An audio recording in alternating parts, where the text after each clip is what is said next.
Hey Legacy traders, it's Tim Key with Option Legacy. Guess what today is? Transparency Tuesday! I'm just having fun over here.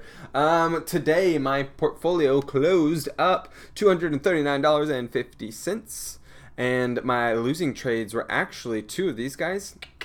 EEM, say that 10 times fast, and Amazon. I just put on today. Then what was the other one that I put on?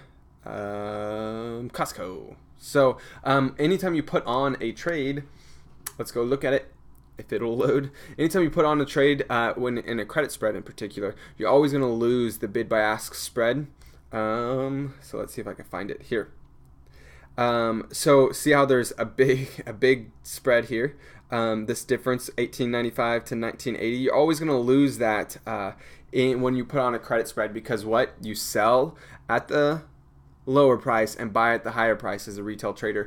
So anytime there are new trades that you open up, EM, Amazon, and Costco, just expect those to be losing trades for the first day. However, Boeing I put on yesterday, and look at that, it's up $30 today. But let me be transparent with you guys, because that's what I do at Option Legacy. This $239.50. Little do you know that actually yesterday, because of a market scare with North Korea's situation, my portfolio was down by just around $300, which is actually a pretty big swing for my portfolio. It's like something like 3% or something like that.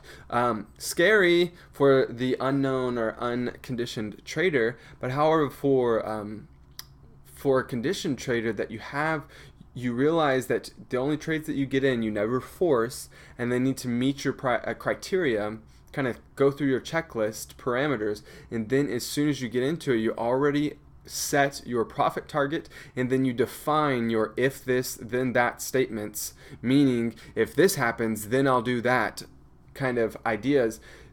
Then what happens is whenever your portfolio does have a big swing, let's say against you, you can have peace of mind because you have a plan and a system to trade. And yesterday, knowing that news created volatility in the market, and volatility impacts oftentimes prices, I knew that none of my positions hit a point to where I needed to, if this then that, adjust them. So it was just simply a move or a fluctuation of volatility.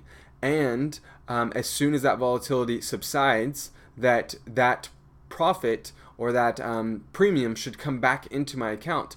And look at it. Yesterday down $300, just around like 301 I think it was, and then up today, wow, 239, shocker. Didn't see that one coming. I absolutely did see it. All I did was I set my trading plan, and I stuck to my plan. I trusted the system, trusted the process before the situation happened. What I see a lot from new traders is they don't have a trading plan. They don't have defined profit targets. They don't have defined entries and exits. They don't even have really parameters of what trade they're going to enter and why. They just kind of say this looks good and get into it. But what happens is as soon as the trade starts going against them, they freak out, and instead of responding to the situation, they react. And they close out all their trades and take all the money off the table, thinking that's the best thing to do. And then lo and behold, the next day, if they would have just kept the trades on, they would have been able to recoup those losses.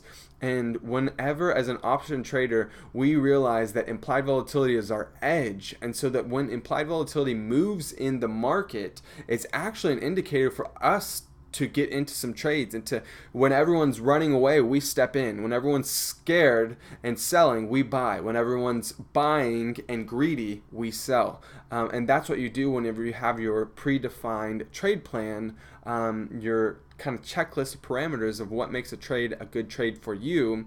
And then also you have your if this then that statements defined, so that it allows you to have peace of mind through the process and continue to I lost my train of thought there. Peace of mind. I'll stick with that one.